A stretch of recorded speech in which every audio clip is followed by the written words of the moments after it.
Hello दोस्तों, आज हम बात करेंगे हरियाणा पंचायत चुनाव में उम्मीदवार की ज़रूरी शर्तों के बारे में।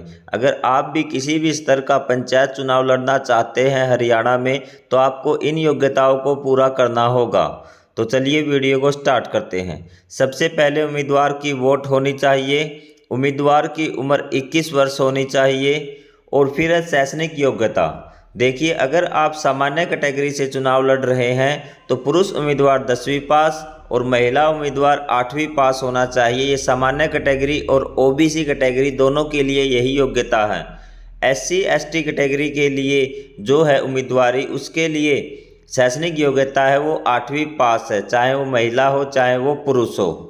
उम्मीदवार के पास 3 बैंकों से नो ड्यूज प्रमाण पत्र होना चाहिए। और साथ में एक बार मैं आपको बता देता हूँ, अगर एससी एसटी कैटेगरी की महिला पंच पद के लिए आवेदन कर रही है तो उसकी शैक्षणिक योग्यता 5वीं पास से काम चल जाएगा। उम्मीदवार के पास 3 बैंकों से नो ड्यूज प्रमाण पत्र होना चाहिए। वो 3 बैंक है आपके मॉर्गेज बैंक, कोऑपरेटिव बैंक, प्रथम सहकारिता बैंक। आपके क्षेत्र में जो उनमें से जो भी बैंक हो, आपको उनसे नो ड्यूज लेकर आना होगा। उम्मीदवार के पास बिजली विभाग से नो ड्यूज प्रमाण पत्र होना चाहिए। उम्मीदवार के पास रिहायशी प्रमाण पत्र होना चाहिए, हरियाणा का डोमिसाइल उसके पास होना चाहिए। उम्मीदवार के पास चालू बैंक खाता होना चाहिए, चाहे वो किसी भी बैंक का हो, मतलब उसके पासबुक की फ़ोटोकॉपी लगेगी। उम्मीदवार के पास फैमिली आईडी होनी चाहिए।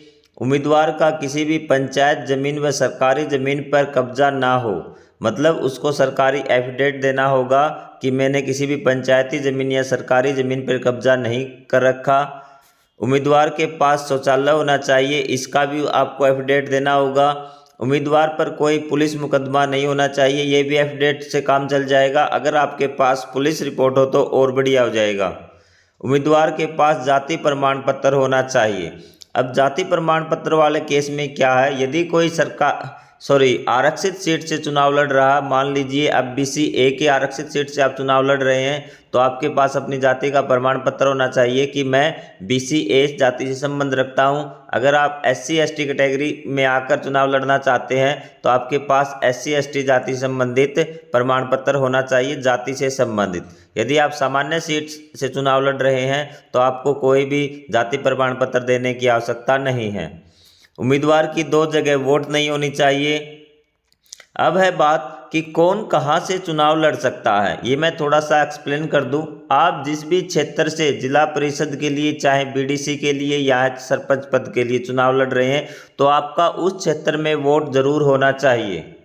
मान लीजिए कोई गांव है, आप उसमें पंच पद के लिए चुनाव लड़ना चाहते हैं, तो अगर आपका उस ग्राम पंचायत में वोट है तो आप उस गांव के किसी भी वार्ड से पंच का चुनाव लड़ सकते हैं। यदि आप उस ग्राम पंचायत से चुनाव लड़ना चाहते हैं तो उस ग्राम पंचायत में आपका वोट जरूर होना चाहिए। यदि आप जिला परिषद के लिए चुनाव लड़ना चाहते हैं तो उस जिले की वोटर लिस्ट में, और आप किसी भी वार्ड से चुनाव लड़ सकते हैं उस जिले के अंदर। मान लीजिए आप भिवानी से हैं, भिवानी में 33 वार्ड हैं, अगर आपका ग्राम पंचायत भिवानी के अंदर आता है तो आप भिवानी के किसी भी वार्ड से चुनाव लड़ सकते हैं। ब्लॉक समिति पद के लिए उम्मीदवार को अपने ब्लॉक में वोट होनी चाहिए, फिर चाहे ब्लॉक के किसी भी वार्ड से नामांकन पत्र दाखिल कर सकते हैं। जिला परिषद के लिए अपने जिलों में कहीं से भी वोट हो तो उम्मीदवार उसी जिले में किसी भी वार्ड से नामांकन पत्र दाखिल कर सकता है, मैंने आपको समझा दिया। नामांकन के लिए अपनी पंचायत में किसी भी वार्ड के लिए नामांकन पत्र दाखिल कर सकते हैं पंच पद के लिए। तो ये जो जितने भी डॉक्यूमेंट आपको बताए हैं, ये डॉक्यूमेंट अगर आप चुनाव लड़ना चाहते हैं तो कंप्लीट कर लीजिए। इसके अतिरिक्त आपका 2 फॉर्म बताए गए हैं, वो 2 फॉर्म मैंने पहले वाले वीडियो में समझा दिए हैं कि आपको कौन कौन से 2 फॉर्म भरने होंगे।